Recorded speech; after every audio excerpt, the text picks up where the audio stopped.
said that whores will be the first to enter the kingdom of heaven. The silver sequin jacket was bought at a second-hand store because I was cold. It was cut like a Chanel cardigan, and I always wore it with my Virgin Mary t-shirt, men's Levi's, and a purple turban. In Halifax, dressed in this ensemble, cab drivers would either speed by or ask me things like, "Are you a dancer? Are you in the entertainment business? Just coming home from work, honey?"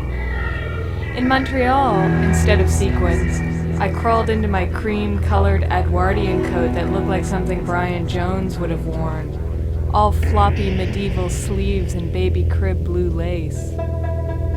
That was the day the Montreal cabbie turned around and asked, "Where would you like to go, you little disco gypsy angel from heaven?" I had bought the coat in Halifax from Deidre, who owned the Halloween store and moonlighted as a pimp for a local escort service. She had dyed red Sputnik hair and a classical violinist husband. I used to stop in her shop every day to check out the glitter nail polish, false Bardot lashes, and to ask the Magic 8-Ball if you and I would ever be friends. For an entire summer it answered, undeniably so, and without a shadow of a doubt. So you can understand why I wanted that fucking toy company to go into Chapter 11 when you still ignored me. Deidre charged me $60 for the coat, but it was worth it. I hit with the Quebec cabbie, just as a purple motorcycle jacket was with the taxi driver who drove me to Williamsburg. He spoke in gentle, mumbled tones and told me he could sell me for a lot of money to the black market in Brooklyn. Joke.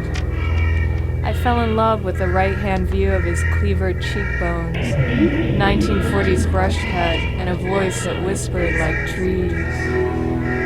The ad on the back of the voice never found him. It only enticed a Toronto businessman who came to New York City on weekends and would be very discreet. But more discreet was the ankle-to-neck black I wore that summer I lost you. The basic bodysuit, fortune teller skirt, and bolero jacket, all worn with the abused air of a ravaged junkie sane out of a Leonard Cohen song. That morning at 7 a.m., I called a taxi and the driver asked me if I was on my way home from work.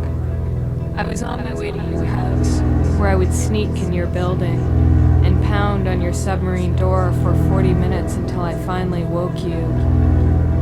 When you answered the door, you must have seen a face colored by Kohl mascara, not the face of an angel, or a saint, or a folk singer's muse. Your eyes gazed at me with the supreme pity that only a minor deity could muster. Looking back at that morning, I become a holy whore among your ugly brethren.